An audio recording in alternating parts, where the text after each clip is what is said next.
ప్రదీప్ గారికి, ఈ చర్చను ఏర్పాటు చేసిన PYLPOW గారికి, ఇక్కడ వచ్చిన డాక్టర్ శ్రీనివాస్ గారికి, మీ అందరికీ కూడా పేరు పేరున వందనం.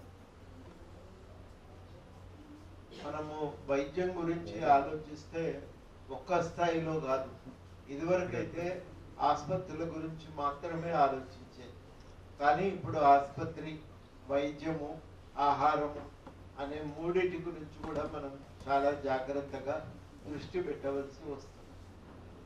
చాలా రకాలుగా ఇంకా కొంతమంది అయితే మొత్తంగానే ఇకాలజీ, మనకున్నటువంటి వాతావరణ సమతుల్యత దెబ్బతినటం కూడా అది ఒక కీలకమైన అంశమే. ఈ కోవిడ్ వచ్చినప్పుడు చాలా మంది దీనిపైన లోతుగానే వాళ్ళు విశ్లేషణ చేసి వాళ్ళు అన్నదేంది, మనం మన ప్రకృతిలో ఉన్న సహజ సిద్ధమైన సమతుల్యతను దెబ్బతీసి ఉన్నటువంటి వాతావరణ పరిస్థితులను మనం పూర్తిగా నాశనం చేసి, ఇవాళ ఈ నాశనం చేసినటువంటి కారణంగా మనం రకరకాలైనటువంటి క్రిమి కీటకాదులు పెరిగిపోవటానికి మనమే కారణమై. చాలాసార్లు హైదరాబాద్ గురించి చెప్తారు. హైదరాబాద్ మీద వాస్తవానికి కొన్ని ఇతర మన దగ్గర ఉన్నటువంటి సమాచారం ఆధారంగానే స్వీడన్ లాంటి దేశాల నుంచి వచ్చి హైదరాబాద్లో వాళ్ళు అధ్యయనం చేసి తేల్చి చెప్పిన విషయం ఏంటంటే, హైదరాబాద్లో ఏ ఆసుపత్రికి పోయినా, ఏ హోటల్కు పోయినా ఇన్ఫెక్షన్ గ్యారంటీగా సోకుతుంది. తప్పనిసరిగా ఇన్ఫెక్షన్ సోకుతుంది, అది అనివార్యము. అట్లాంటి పరిస్థితులు, నీళ్లు కూడా అట్లనే ఉన్నాయి, ఇక్కడ పరిస్థితులు అట్లా ఉన్నాయి.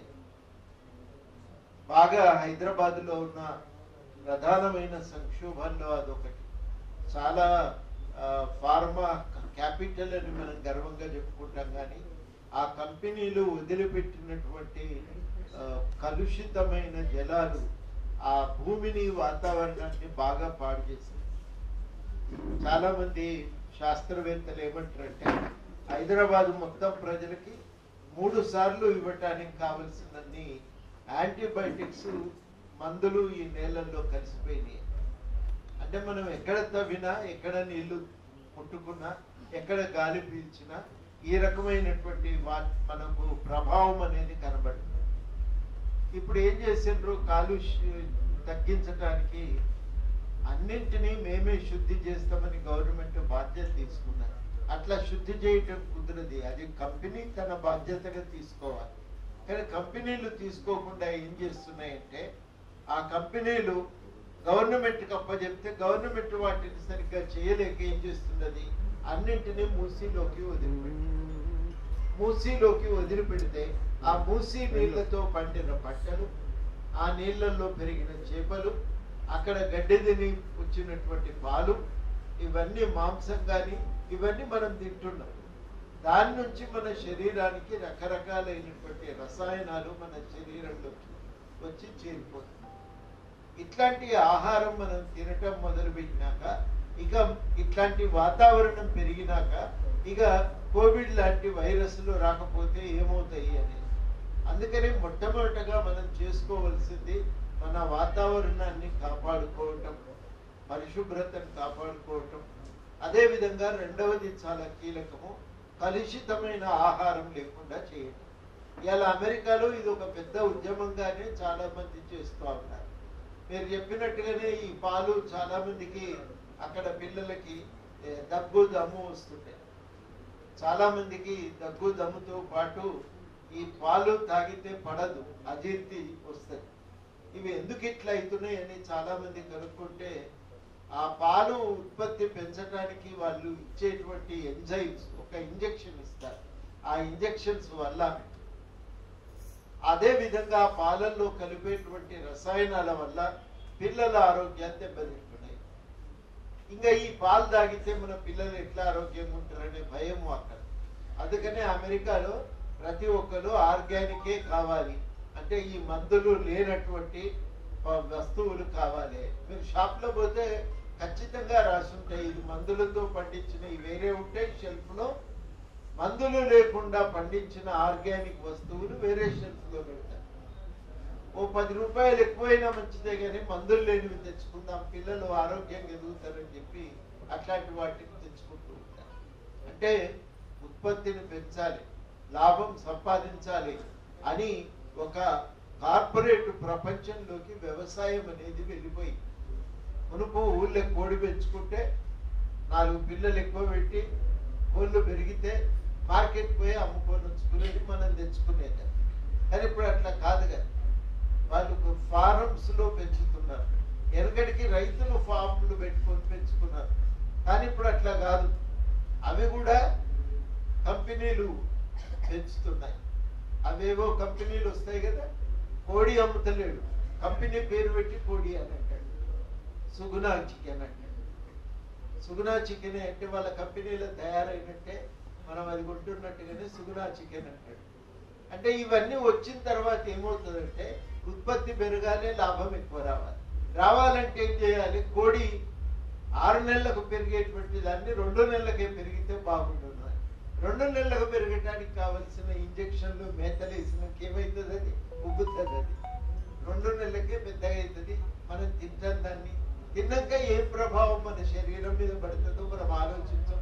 ఆ క్షణానికి అది కమ్మగుంది కదా అనేదే ఎక్కువ చాపల్యం అంటాం కదా.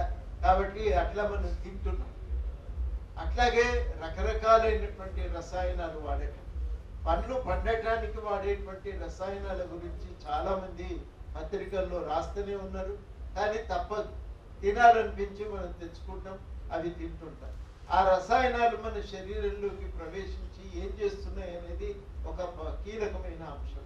అంటే ఎప్పుడైతే వ్యవసాయం కార్పొరేట్ చేతుల్లోకి పోయి లాభార్జన ప్రధానమైపోయి ఆ కంపెనీల జోక్యం పెరిగిన తర్వాత దాని స్వభావం అనేది మారిపోయింది. పాతకాలం మాదిరిగా ఇంట్లో మనం పండించుకున్నట్టు పండవని ఇవాళ రసాయనాలు వేసి ఎక్కువ పంట తెచ్చి ఎక్కువ దిగుబడితో ఎక్కువ లాభం సంపాదించడమే ప్రధానమైన అంశంగా ఉంటుంది. ఇందులో ఎప్పుడైతే కార్పొరేట్ కంపెనీలు ప్రవేశించినాయో అప్పుడు మనిషి ఆరోగ్యం కన్నా తమ లాభం అనేది చాలా ప్రధానమైపోయింది అని WTO ఒప్పందం జరిగినప్పుడు ఈ చర్చలు చాలా విస్తృతంగా అప్పుడు నడిచినాయి. మన దగ్గర కాంట్రాక్ట్ వ్యవసాయం వస్తే వచ్చే ఈ నష్టాల గురించి చాలా చర్చ జరిగింది. కాబట్టి మనకు మొదటి సమస్య మనం ఏం తింటున్నాం అనేది. ఇంతకాలం రైతు ఏం పండిస్తున్నాడు, ఏం పోతున్నది మనకు అనవసరం, సావుకారు ఎంత కమ్ముతున్నాడు అనేది ముఖ్యమైన అంశం అని చెప్పి మనం అనుకున్నాం. కానీ ఇప్పుడు తినేది మన ఆరోగ్యానికి మంచి చేస్తుందా లేదా అనేది రెండవది చాలా కీలకమైనటువంటి అంశం. ఇది ఒక భాగం అయితే రెండవ భాగము ఆహారపు అలవాట్లు కూడా బాగా మారిపోయింది. మొన్న నేను ఒక డాక్టర్ దగ్గరికి పోతే, నువ్వు ఏం మందులు వాడకు సార్, నీ తిండి మార్చు అన్నాడు. ఈ మధ్యన చాలా మంది డాక్టర్లు ఈ మాట అంటున్నారు, ముందు మీ ఆహారపు అలవాటు మార్చండి. ఈ ఆహారపు అలవాట్లు మారిస్తే మీ ఆరోగ్యం చాలా వరకు బాగుపడుతుంది. మీరు ఈ మందులన్నీ ఆపండి. ఆ మందులు ఒక విషచక్రంలోకి తిప్పుతాయి. ఆ మందు వాడినా కొద్దీ నీకు ఆరోగ్యంగా అనిపిస్తుంటది, అవి వాడకపోతే రోగం ముదిరినట్టు అనిపిస్తుంది. దానికోసం వాళ్ళు కొలతలు చెప్తారు, షుగర్ గింతుంటే షుగర్ ఉన్నట్టే లెక్క, ఇది ఇంత దాడితే గుండె నాశనం అయిపోతుంది, నువ్వు జాగ్రత్త పడు, గుండెకాయ నీకు ఉన్న కిడ్నీలు మిగిలయి, ఇక ప్రతి ఒక్కటి నాశనం అయిపోతుంది అని అనేసరికి మనం భయానికి మందులు వేసుకుంటాం. ఆ మందులు వేసుకున్న కొద్దీ అది పెరుగుతూనే ఉంటుంది కానీ ఎన్నడూ కూడా తగ్గదు. అలా వడ్డానికై కానీ నువ్వు బయటికి రావిగా. ఆ మందులు ఇవాళ 10 గ్రాములు వేసుకుంటే రేపు 20 గ్రాములు, 1000 గ్రాములు, 2000 గ్రాములు, ఆఖరికి ఇంజక్షన్ దాకా పోవాల్సిందే తప్ప మనకి ఇంకొక మార్గం అనేది లేదు. డాక్టర్లు ఏమంటారంటే మునుపడి మాదిరిగా మన తిండి అలవాట్లు లేవు. మునుపు పొద్దున్న లేస్తే అంబలు తాగినాం, గట్క తిన్నాం, పని చేసినాం, దానికి తగ్గట్టుగా పని చేసినాం, తిని జీర్ణించుకోవటం ఆ రోజుల్లో మనకున్నది. ఇవాళ మనకు ఇంట్లోకెళ్ళి బయటికి అడుగు పెడితే బండి ఎక్కుతున్నాం, బండి దిగితే మళ్ళీ నడిచే పనే లేదు, కూర్చుంటాం. నేను అప్పుడప్పుడు కౌన్సిల్ మీటింగ్ పోతుంటా కదా, పోయినప్పుడు చూస్తా, ఆడ పోతే ఏమిటంటే తింటాం, ఆడ కూర్చుంటాం, మళ్ళీ తింటాం, మళ్ళీ కూర్చుంటాం, మళ్ళీ తింటాం, మళ్ళీ కూర్చుంటాం. ఆడ పొద్దున్న నుంచి రాత్రిగా కూర్చుంటే 4 రోజుల కన్నా 1 కిలో పెరిగిపోతూనే ఉంటుంది, ఉట్టిగానే పెరిగిపోతుంది. ఇవి పెరిగిపోయినాక ఇక శరీర తత్వం మారినాక ఏం రోగాలు రావు, అన్ని రోగాలు మనకు వస్తూనే ఉంటాయి. కాబట్టి మన ఆహారపు అలవాట్లు కూడా మనవి చాలా మారిపోయినాయి. కాలం మారిన కొద్దీ 2 రూపాయల కిలో వచ్చిన కొద్దీ మన ఆహారపు అలవాట్లు కూడా చాలా మారిపోయి ఇవాళ మనము దానివల్ల కూడా మనం ఇబ్బందుల పాలవుతున్నాం. ఇన్ని అయినాయి, రోగం వచ్చింది, మరి ఎట్లా అంటే మామూలుగా ఇదివరకైతే మామూలుగా ఇంటి దగ్గర ఒక చిన్న క్లినిక్ ఉంటే క్లినిక్ పోయేది, ఆ డాక్టర్ చేయబట్టుకొని చూసి అవసరమైతే స్టెథోస్కోప్ తో పరీక్ష చేస్తే మందులు ఇచ్చేది. ఇవాళ ఇస్తున్నారా? రక్త పరీక్షలు చేయకుండా ఎవరు మందులు ఇయ్యరు. అంటే ఉట్టిగా మనం డాక్టర్ దగ్గరికి పోయి వస్తే చెయ్యి పట్టుకోడు, మందులు రాసినా కానీ 1000 రూపాయలకు తక్కువ కాకుండా అయిపోతుంది. కానీ ఇవన్నీ చూసి రకరకాలుగా మంచి వైద్యం అందించడం ఒక బాధ్యత. అందించగలిగితే కూడా ఓట్లు వస్తాయని గుర్తు ఢిల్లీ ప్రభుత్వం ఎప్పుడైతే చూపించిన తర్వాత అన్ని ప్రభుత్వాలు కూడా ఇప్పుడు దవాఖానాలు పెడుతుంది. మా ఇంటికి 100 మీటర్ల దూరంలో దవాఖానా ఉంటుంది.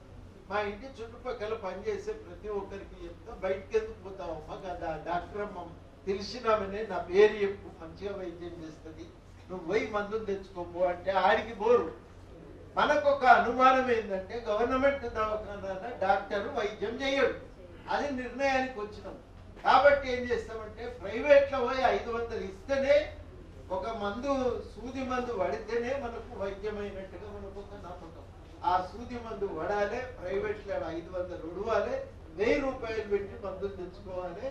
పెద్ద రోగము డాక్టర్ చేయబట్టి మందులు తెచ్చుకోబట్టి నాకు నయమైంది. పక్కనే డాక్టర్ ఉంటాడు, ఫ్రీగా మందులు ఇస్తాడు, కానీ మనకు నమ్మకాలు లేవు. మనం చేయవలసిన పని ఏంటంటే గవర్నమెంట్ ఆసుపత్రిలో వైద్యము ఇంకా నయంగా అయింది. చాలా సార్లు గవర్నమెంట్ స్కూల్కే పోతే చదువు ఎందుకు మంచిగా వస్తుంది, గవర్నమెంట్ దవాఖానకు పోతే వైద్యం ఎందుకు మంచిగా ఉంటుంది అంటే ఒక తేడా ఏముంటుందంటే మనకు గవర్నమెంట్ దవాఖానకు పోతే వాళ్ళకేం లాభం లేదు కదా. కాబట్టి ఏం చేస్తారంటే ఏది అవసరమో దానికే రాసిస్తారు, ఇంతకంటే ఎక్కువ వద్దు సార్, నువ్వు అవసరం లేదు ఈ మందు నీకు అని చెప్తారు. ఇది మనకు ఇవాళ కావలసినటువంటి పని. ఇది మన దగ్గర ఉన్న వైద్య వ్యవస్థ. సార్ బాగా చెప్తాడు, నేను ఏమన్నా తప్పు చెప్తే కూడా కరెక్ట్గా చేస్తాడు. బ్రిటిష్ వాళ్ళ దగ్గరికి వెళ్ళి మనం తెచ్చుకున్నాం. ఈ సిస్టంలో ఏంటంటే రోగం వస్తే వైద్యం చేయడానికి కింద ప్రాథమిక దవాఖానా, దానిపైన మధ్యస్థ స్థాయిలో దానికి ఒక మనకు తాలూకా స్థాయిలో ఉన్న 100 బెడ్ల దవాఖానాలు, లేకపోతే ఏరియా ఆసుపత్రులు. ఈ ఏరియా ఆసుపత్రుల పైన ఇంకా డిస్ట్రిక్ట్ లెవెల్లో పెద్ద దవాఖానాలు. ఇవి మన దగ్గర ఉన్న సిస్టమ్. ఈ సిస్టంలో కింద ఉన్న దవాఖాన ఏం చేయాలంటే రోగానికి మందు వేసుడు కాదు, రోగం రాకుండానే చేయాలి, అది వాళ్ళ పని. ఈ 2 పనులు చేయాలి. అంటే ఏం చేయాలి, దోమలు బాగా అయినాయి, వర్షాలు వచ్చినాయి, ఆ దోమలే కనుక మనం రాకుండా చేయగలిగితే డెంగ్యూకు రోగం రాకుండా ఉంటది, డెంగ్యూ రోగం రాకుండా ఉంటది. ఒకవేళ వచ్చిందనుకో అప్పుడు మందు వేసుకోవాలి. ఇది మన దగ్గర ఉన్నటువంటి సిస్టమ్. కానీ మునుపటి మాదిరిగా రోగం రాకుండా ఆపేటువంటి పద్ధతులు లేవు. ఇదివరకు రోగం రాకుండా ఆపుడంటే ఈ పురుగు పూసి రాకుండా మనం నివారించే ప్రయత్నం చేసేది. ఇప్పుడు అట్లా కాదు. మనం తినే తిండి కాడి నుంచి అన్ని జాగ్రత్తలు తీసుకోవాలని చెప్పి అనుకుంటున్నాం కదా. కాబట్టి అవన్నీ జాగ్రత్తలు కూడా మనం తీసుకోవాల్సినటువంటి అవసరం ఉంది. వాటితో పాటు ఇవాళ ఎప్పుడైతే సరళీకరణ వచ్చి వైద్యం మీద గవర్నమెంట్ ప్రాథమిక ఆసుపత్రులు రోగం వస్తే మందేసే బాధ్యత తప్ప మిగిలింది గవర్నమెంట్ జిమ్మేదారి కాదు, అవన్నీ కూడా ప్రైవేట్లని నడుపుతామని నిర్ణయించుకున్నదో అప్పటి నుంచి గవర్నమెంట్ ఆసుపత్రులు నాశనం అయిపోయింది. ఒకప్పుడు అందరం కూడా ఉస్మానియాకే పోయినాం. మా పెద్దనాయనకు ఆరోగ్యం బాగలేకపోతే ఊరి నుంచి వచ్చిండు, నా దగ్గరనే ఉండే.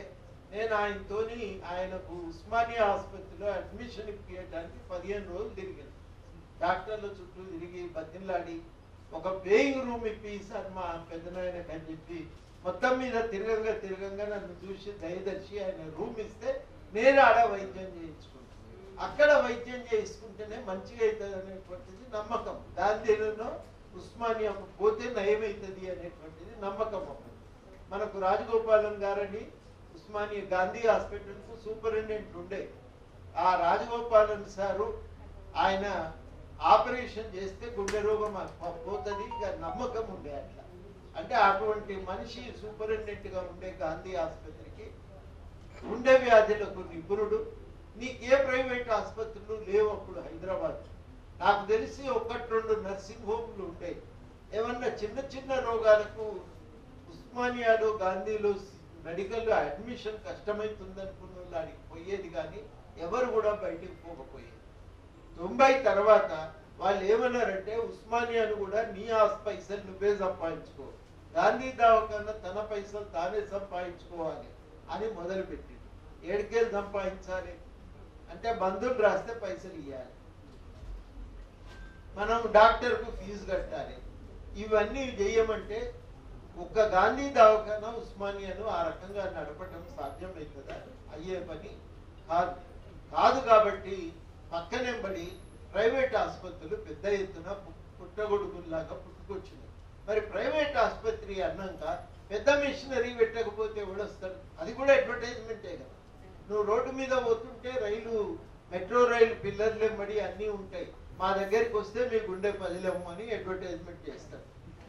మా దగ్గరికి రాగానే నీ గుండె పదిలము, నీ గుండెను అన్ని కోణాల నుంచి చెయ్యి పెట్టి తాగకుండా పరీక్ష చేయటానికి మిషన్లన్నీ మా దగ్గర ఉన్నాయి అని. మరి ఆ మిషన్లన్నీ కొన్నాక పక్కున్న ఆయన అంతకంటే పెద్దది నేను కొన్నా అని ఆయన అడ్వర్టైజ్మెంట్ చేయాలి. ఖర్చులు ఎంత పెరగాలి? అది అవసరమా లేదా కాసేపు పక్కన పెట్టు, కానీ ఖర్చులు ఎంత పెరగాలి? పెరిగేసరికి ఏమవుతుందంటే పెట్టుబడి పెరుగుతున్నది. పెరిగినా కొద్ది ఏమవుతుంది, తట్టుకోలేకపోతున్నారు.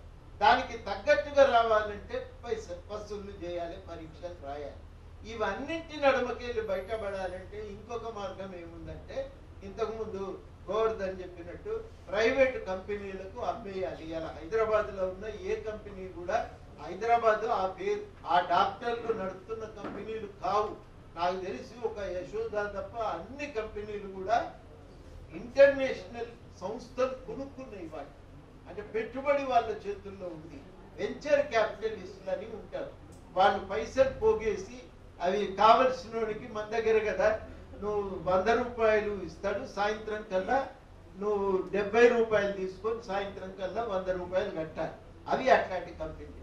ఆ కంపెనీలు ఇలా పెట్టుబడి పెట్టినాయి. ఎందుకంటే ఈ మిషన్లు కొనాలి, ఇవన్నీ అందరితో అయ్యే పరీక్ష కాదు. మా దవాఖానాకు వస్తే 10 నిమిషాల్లో రక్త పరీక్షలు 100 రకాల పరీక్షలు మిషనే చేస్తుంది. ఇవన్నీ పోటీలో వచ్చిన తర్వాత అప్పుడు ప్రభుత్వ ఆసుపత్రులు పేలవంగా మా కళ్ళ ముందు జరిగిన పరిణామం ఇది. నేను మా పెద్దనాయన కోసము 83-84లో ఆసుపత్రిలో అడ్మిషన్ కోసం తిరిగిన అనుభవం నాదే. ప్రైవేట్ ఆసుపత్రుల్లో ఫీజు తగ్గియమని పైరవీకి వస్తే వాళ్ళ కోసం ఫోన్లు చేసిన అనుభవం కూడా నాది. ఈ రెండు కూడా నేను చూసిన. అందులో పోయిన తర్వాత ఏమైతుంది అనేది 90లో చాలా అధ్యయనాలు జరిగినాయి. అందరు కూడా తేల్చి చెప్పింది ఏంటి, బాగా యాక్సిడెంట్ కేసుల్లో, వైరస్లు సోకిన కేసుల్లో ప్రైవేట్ ఆసుపత్రులు వైద్యం చేయలేవు, గవర్నమెంట్ ఆసుపత్రులు ఉండవలసిందే. అంటే సస్తే సాగు చేయి సర్కారు దవాఖానకు రాను కొడుక అని గద్దర్ రాసిన పాట యాదికుంది కదా. కానీ ఆ పాట పోయి మళ్ళీ సర్కారు దవాఖాన కాపాడుకోవాలనే దాకా మన ఆలోచనలు అనేవి మారిపోయింది. ఆ సర్కారు దవాఖాన మంచిగా చేయాలని నిర్ణయించుకున్నాక, ఆ సర్కారు దవాఖానను కాపాడుకోవాలని నిర్ణయించుకున్నాక ఒక్కరోజుతో జరిగిన మార్పు కాదు. అనంగా ఢిల్లీలో గవర్నమెంట్ విద్య మీద 25%, వైద్యం మీద 15% వాళ్ళు పైసలు ఖర్చు పెట్టి వాళ్ళు 3 సార్లు గెలిచినాక అప్పుడు అందరికీ కనువిప్పు అయింది. ఈ చేస్తే కూడా ఓట్లు వస్తాయనే నమ్మకం కుదిరి అప్పుడు వైద్యశాలల మీద ఖర్చు పెట్టడం, విద్య మీద ఖర్చు పెట్టడం అనేది ప్రారంభమైంది.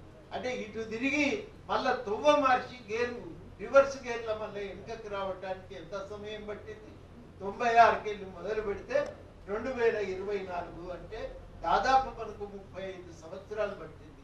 ఈ 35 సంవత్సరాల్లో ప్రభుత్వ వైద్యం అనేది కుప్పగూలిపోయింది. ఇవాళ మెల్లమెల్లగా బస్తీ దవాఖానాలు వస్తున్నాయి. ఉస్మానియా గాంధీ పెట్టుబడులు పెరుగుతున్నాయి, ఆ స్థాయి దవాఖానాల సంఖ్య పెరుగుతున్నది. ఇవన్నీ కూడా ఒక మార్పు మన కళ్ళ ముందే ఒకటి ప్రారంభమైంది. మనకి ఇవాళ చేయవలసింది ఏంటంటే ఆడికి పోతే వైద్యం అవుతుంది అనేటువంటి నమ్మకం. ఆడ సమస్య ఏంటి? ఆడ సమస్య ఏంటంటే నిమ్స్ దవాఖానకు 3000 మంది రోజు పోతే ఏం చేస్తారు? డాక్టర్లు కావాలి కదా, దానికి తగినటువంటి మిషన్లు వాళ్ళకు కూడా కావాలి కదా, దానికి కావలసిన పైసలు కూడా రావాలి కదా. ఆ పైసలు ఇయ్యలేదు. కూలిపోయే కాళేశ్వరం మీద పెట్టిండ్రు కానీ దానికి ఇది కూలుతుందని ఎరికే, కానీ కాంట్రాక్టర్కు లాభం అవుతుందని చెప్పి దానికోసం నువ్వు 1000 కోట్లు 1,00,000 కోట్లు ఖర్చు పెట్టి, నీళ్లు రాని భగీరథ కోసం 55,000 కోట్లు ఖర్చు పెట్టి, ఆ పైసలే ఖర్చు పెడితే హైదరాబాద్ తెలంగాణలో ఉన్న స్కూళ్ళు దవాఖానాలన్నీ బాగుపడేవి. కానీ నెత్తి నోరు కొట్టుకొని మొత్తుకున్నాం, ప్రతి దగ్గర పోయి మీటింగ్ పెట్టినాం, పుస్తకాలు రాసి ఇచ్చినాం, కరపత్రాలు రాసి ఇచ్చినాం. ఎవరు అడిగిన వాళ్ళు లేడు, పట్టించుకున్న వాళ్ళు లేడు. ఇవాళ మెల్లమెల్లగా మనకు అర్థమవుతుంది. ఆడికి పోయి ఆ బిల్లు కట్టినాక చూసేసరికి గుడ్డే సగం అందరు వచ్చేటోళ్ళు వైద్యం అందక సచ్చేటోళ్ళు కొందరు అయితే, బిల్లు చూసి వచ్చేటోళ్ళు కొందరు. మొత్తానికి అయితే సావే కానీ ఇంకొకటి అయితే లేదు. బతికొచ్చినోడు అప్పుల పాలైపోయి అవి ఎట్లా కట్టాలని వానికి అదో పరేషాన్. ఎటు తిరిగి రోగమే కానీ నయం అయ్యి వచ్చేదైతే లేదు అనేది అర్థమైనాక ఇప్పుడు మనం అంటున్నాం ఏం చేద్దాం అనేది. ఇప్పుడు మనకు ఇవాళ ఆలోచన ప్రతి ఒక్కరికి పడ్డది. మంచి పని ఏం జరిగిందంటే PYN POW ఈ విషయం సీరియస్ గా తీసుకొని అధ్యయనం చేసి చర్చ చేస్తున్నారు. ఇది వారికి చేసే ఒక సూచన ఏంటంటే సరళీకరణ మొదలైన కాడి నుంచి అధ్యయనాలు జరిగింది. ఈ అధ్యయనాలన్నింటినీ మీరు దృష్టిలో పెట్టుకొని మీరు దీనిపైన ఉన్నటువంటి వాటిని మెల్లమెల్లగా తెలుగులో పుస్తకాలుగా తేగలిగితే ఈ చర్చకు ఇంకా ఉపయోగకరంగా ఉంటుంది అని ప్రతి డాక్టర్ చెప్తున్నాడు. నిజంగా నాకు ఒక డాక్టరు హాస్పిటల్ పేరు ఎందుకు కానీ నేను మళ్ళా పోయినా, నాకు కూడా షుగర్ ఉన్నది, ఈ టాబ్లెట్లు వాడి నాకు కూడా తంగ అయిపోయి నేను ఏం చేయాలి అని అడగడానికి పోతే ఆ డాక్టర్ ఏమన్నా అంటే ఇవన్నీ ముందు బయట వారి తిండి మార్చుకోమని చెప్పి. ఆయన 30 ఏళ్ళు గుండెలు కోసి ఏమంటుండంటే నేను చేసింది కరెక్ట్ కాదు, ఇట్లా చేసేది లేకుంటే అనే మాట ఇవాళ ఆయన కూడా చెప్తాను. అంటే డాక్టర్ల ఆలోచన మారుతుంది, మన ఆలోచన మారుతున్నది. ఒక కొత్త చర్చ జరగవలసిన అవసరం ఉంది. ఇవాళ మనం ఏం అడగాలి? నంబర్ 1 ఏం అడగాలంటే ప్రభుత్వము విద్య మీద వైద్యం మీద ఖర్చు పెంచాలి. ఇది మన అందరం కూడా ఆలోచించాలి. విద్యకు అందరం కూడా ఒక నిర్ణయానికి ఏమొచ్చినామంటే 15% చేయాలి. ఒక రోజుతో అవుతుందని కాదు, కానీ అడుగుతుంటే కనీసం ఇవాళ కాకపోతే రేపో ఎల్లుండో 15%కి చేస్తాం. మరి విపరీతంగా అప్పులు చేశారు. ఇవాళనేమో రాష్ట్రము ఇబ్బందుల పాలై కూర్చున్నది. ఈ అప్పులకు మిత్తి కట్టడానికే వచ్చిన నెల ఆదాయంలో సగం ఆదాయం మిత్తికే పోతున్నారు. సగం ఆదాయం మిత్తికి పోతే ఆ పైసలే మిగిలితే ఇవన్నీ అయ్యేవి. వాస్తవానికి ఈ సగం ఆదాయం అంతా కూడా మిత్తికి పోయేసరికి రాష్ట్రానికి ఉండే ఇబ్బంది రాష్ట్రానికి. ఇవాళ మనం అడగవలసింది ఏంటంటే భారీ ప్రణాళికలతో అంచనాలు లేకుండా, నిపుణుల సలహాలు లేకుండా అడ్డగోలుగా మీరు నిర్మాణాలు చేసి రాష్ట్రాన్ని నష్టాల పాలు చేసి అయ్యగారికి ఎంత వస్తే అంతే నిర్ణయం చేసింది. ఇది అవసరమా లేదా అని ఎవరు నిర్ణయం చేయాలి? ఈ బ్రిడ్జి ఈడ కడితే నిలుస్తుందా లేదా అని ఎవరు నిర్ణయం చేయాలి? ఇంజనీర్ నిర్ణయం చేయాలి. ఇంజనీర్ను పక్కన పెట్టి నువ్వే నిర్ణయం చేస్తే ఏమైంది? అది కూలి. ఇవాళ ఏమంటుండ్రే ఒక్క పిల్లర్ కూలింది తీసి పారేస్తే కాదా? ఈ బిల్డింగ్ లో పిల్లర్ కూలిన ఇంకా బిల్డింగ్ ఉంటుందా? కానీ ఈ మాత్రం కూడా మనకి ఆలోచన రాదు అని వాళ్ళు ఇష్టానుసారంగా ఒక ప్రచారం చేయటం, ఇవన్నీ కూడా మనం చూస్తున్నాం. అందుకని చాలా కీలకంగా ఏంటంటే ప్రభుత్వ పైసలు జాగ్రత్తగా ఖర్చు చేయాలి. మనకు ఇవాళ విపరీతమైన ఆర్థిక భారంగా మారుతున్నాయి కాబట్టి విద్య మీద వైద్యం మీద ఖర్చు పెంచాలి. ఇది మనం మొట్టమొదట అడగవలసిన అవసరం. 2, వాస్తవానికి ఆరోగ్యశ్రీ చేయంగా ఒక లాభం ఏంటంటే డాక్టర్ గారు చెప్తారు ప్రతి చికిత్స ఎట్లా చేయాలి అనేది దాంట్లో రాస్తారు. ఏమంటారు సార్? ప్రోటోకాల్ అంటారు. ప్రతి దానికి ప్రోటోకాల్ అంటారు. ప్రోటోకాల్ అంటే మినిస్టర్ల ప్రోటోకాల్ కాదు. ఇక్కడ ప్రోటోకాల్ అంటే నువ్వు ఒక పేషెంట్ వస్తే డెంగ్యూ జ్వరంతో ఏం ట్రీట్మెంట్ ఇవ్వాలి, ఎట్లా ఇవ్వాలి అనేది అంతర్జాతీయంగా నిపుణులందరూ కూర్చొని ఒక నిర్ణయం చేసింది. నువ్వు గింత జరిగితే తప్ప గిట్లుంటే తప్ప రక్తం ఎక్కించొద్దు, అవసరం లేదు, ఇది వైద్యం చేయి, గిట్ల చేయి అని వాళ్ళందరూ కూడా రాసి పెట్టారు కాగితాల మీద.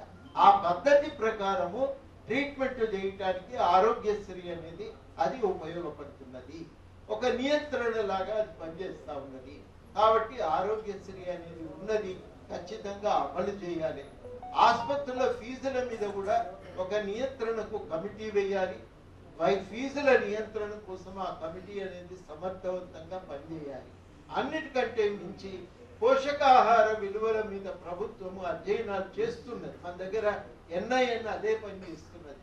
ఆ డాక్టర్లు చేసినటువంటి దాని మీద అధ్యయనాలను బయట ప్రచారంలో పెట్టండి. విపరీతమైనటువంటి మందుల వాడకాన్ని మనం నిరోధించుకోవాలి. వాతావరణ కాలుష్యాన్ని అరికట్టాలి. ఒక రకంగా చెప్పాలంటే చుట్టూ ప్రపంచం బాగుంటే మనం బాగుంటాం. ఇన్ని రోజులు ఏమనుకుంటున్నామంటే దునియా ఎటుపోతే నాకేం పోతుంది, నాకు వండిందా లాభం వచ్చిందా లేదా అన్నది ఒకటే లెక్క అనుకున్నాం. ఇప్పుడు అట్లా కాదు. అవసరమైతే గవర్నమెంటే కొనుగోలు దగ్గర 4 పైసలు ఎక్కువ ఇచ్చి కొనుగోలు చేసి మనకు కావలసిన తిండి అందజేయడానికి కూడుకోవాలి. కానీ మొత్తం మీదనైతే ఆరోగ్యకరమైనటువంటి రీతిలో మన దగ్గర వ్యవసాయం అనేది సాగాలి, పంటలు పండాలి, అట్లాంటివే మనకు అందాలి. ఇంతకుముందు చెప్పినట్టు నిజంగానే విజయ డైరీలో పైసలు పాలు మందులు కలపాలి. నిన్న ఒక ఆయన మేము కౌన్సిల్లో చర్చ చేస్తాం, జీవన్ రెడ్డి గారు, అరే మన దగ్గర 40 రూపాయలు ఇస్తే కూడా మాకేం మిగులుతలేవు ఈ పాలకి, వాడు 35 రూపాయలకే కొనుక్కొస్తున్నాడు, ఏదో మందులు కలుపుతున్నాడా, లేకపోతే ఎట్టుకొస్తుంది వాడికి లాభం, ఏదో కలుపుతున్నాడు, తెచ్చి మొత్తానికి అయితే మన దగ్గర అమ్ముతున్నాడు. చంద్రబాబు నాయుడు గారు ఉన్నప్పుడు ఏంటంటే ఈ పాలమ్మే పని మాకెందుకు అని. వాస్తవానికి చాలా కీలకం. అప్పుడు తెలంగాణ ఉద్యమం అప్పుడు ఏం చెప్పినామంటే ఆంధ్రాలో ఉన్న ధనిక రైతుకు పాల వ్యాపారం చేసుకోవాల్సి వచ్చినప్పుడు ప్రభుత్వం పాల్గొన్నది. ఆయన బలిసి పెట్టుబడి సంపాదించుకున్నాక నేనే వ్యాపారం చేసుకుంటే నీ దుకాణం బంద్ చేయని గవర్నమెంట్ మీద ఒత్తిడి పెట్టింది. ఇవాళ చిన్న వ్యాపారికి ఈ కంపెనీ మిగిలితే అది వ్యాపారం చేస్తే మనకు లాభం ఉంటుంది, కంపెనీకి లాభం అవుతుంది, మనకు మంచి పాలు దొరుకుతుంది. కాబట్టి విజయ డైరీ బాగుపడాలి అనేది అలా మనందరి డిమాండ్గా కూడా మన దగ్గర మన బలంగా ముందుకు తీసుకొని రావాల్సిన అవసరం ఉంది. పబ్లిక్ రంగ సంస్థలు ఎందుకు అవసరం అంటే ఇప్పుడు అర్థమవుతుంది మనకు. ఒకటి గవర్నమెంట్ స్కూలే ఉంటే లాభం ఏంటి అంటే గవర్నమెంట్ స్కూల్లో ఉంటే మార్కుల కోసమే చదువు చెప్పడు. పిల్లగాడు ఆరోగ్యంగా ఎదగటానికి ఏమేమి అవసరమో అవన్నీ చెప్తారు. గవర్నమెంట్ దవాఖాన ఉంటే లాభం ఏంటంటే మందుల కోసం కాకుండా, పైసల కోసం కాకుండా, పేషెంట్కి ఏది అవసరమో, ప్రజలకు ఏది ఉపయోగమో అదే జరుగుతుంది. అందుకని అట్లాంటి దవాఖాన ఉండటం అనేది చాలా చాలా అవసరం. ఇవన్నీ కూడా మనం ఇవాళ ఆలోచించాలి, ప్రచారం చేయాలి. ఇవన్నీ కూడా మనం బాధ్యత సగం మన మీద కూడా ఉంటుంది. నేను చాలా మందికి చెప్తాను, గోవాయగా నిమ్స్కు నేను ఎవరితో మాట్లాడతానని అని అంటే వినరు.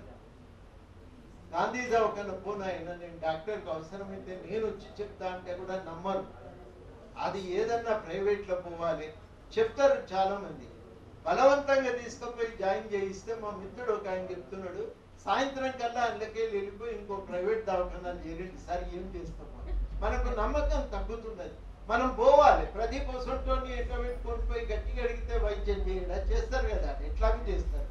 కాబట్టి ఇవన్నీ కూడా మనం ఆలోచించుకొని మనం సంఘాలుగానైనా అవసరమైతే ఆసుపత్రులకు వెళ్ళి మనం అడగాలి. ఇప్పుడు 3000 మంది పేషెంట్లు వస్తే ఉన్న డాక్టర్కు 500 మంది ఉంటే ఏం వైద్యం చేస్తారు? మనకు కావాల్సింది ఏంటంటే ఆ డాక్టర్లు వైద్యం చేయాలంటే డాక్టర్ల సంఖ్య పెరగాలి, ఆడ చూసేటోళ్ళ సంఖ్య పెరగాలి, చూడటానికి పరికరాలు కూడా పెరగాలి. ఇస్రాయల్ అంటాం కదా, అవన్నీ పెరగాలి.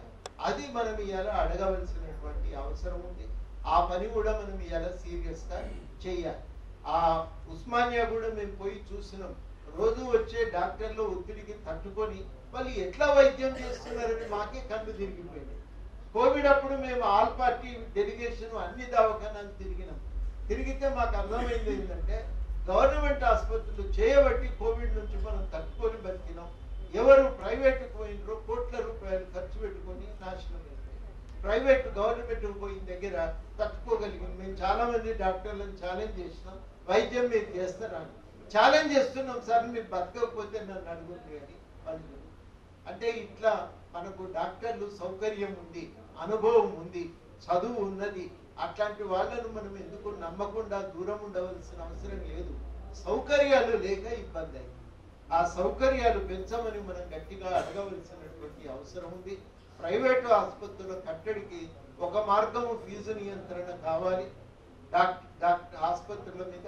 రెండవ మార్గం చాలా కీలకమైనటువంటిది, గవర్నమెంట్ ఆసుపత్రులు బలపడాలి. అన్నిటికంటే ముఖ్యం ముందు మనకు నమ్మకం పెరగాలి. మనకు నమ్మకం పెరగాలి. ఎన్ని చేస్తే ఏం లాభం ఉన్నది? నమ్మకం లేకపోతే గద్దరు పాటలు జరిగినట్టు రాసినట్టు సస్తే నాకు సాగుది అని అంటే ఏం లాభం లేదు. కానీ సర్కారు దవాఖానకు రాను అనుకుంటే కష్టం. అట్లా కాదు. ఆ రోజు రాసిన పరిస్థితి వేరు. సౌకర్యాలు పెరగాలని రాసింది గద్దరు, దాన్ని నాశనం చేయాలని రాయలేదు. సౌకర్యాలు పెరగాలనే ఆలోచనతో అవి పాడైపోతున్నాయనే ఉద్దేశంతో రాసినటువంటి పాట. కానీ ఇవన్నీ మనము ఆలోచన చేసి ఒకటొకటి మనం మంచిగా చేసుకోకపోతే మనకు కష్టమైంది. ఇది సమగ్ర దృష్టితో ఆలోచించవలసిన విషయం. ఈయన మామూలు డాక్టర్ కాదు, పక్కే పనులు వస్తున్నాయి. నేను ఏడవైనా పైసలు కోట్లు వస్తుంది, కానీ గవర్నమెంట్లోనే నిలబడి ఒక పైసా తినకుండా నిజాయితీతో పనిచేసింది. కాబట్టి ఇట్లాంటి డాక్టర్లు ఉండబట్టి ఇవాళ గవర్నమెంట్ వైద్యం బతికింది. కానీ వాళ్లకు నమ్మకం ఉన్నది, మేము చేయగలుగుతాం. మనకు నమ్మకం లేదు, అది సమస్య అవుతుంది. కాబట్టి ఇవన్నింటి మీద సమగ్రమైన చర్చ, సమగ్రమైనటువంటి ఒక ఉద్యమం. మహిళా సంఘాలు ఇది ఒక పనిగా కూడా పెట్టుకోవాలి. ఏం తినాలి, ఏం తినకూడదు, ఏం తింటే ఏ ప్రమాదం అనేది కూడా మనం హెచ్చరికలు చేయవలసినటువంటి అవసరం ఉంది. ఇది ప్రతి ఒక్కరూ ఒక బాధ్యతగా తీసుకుంటారు.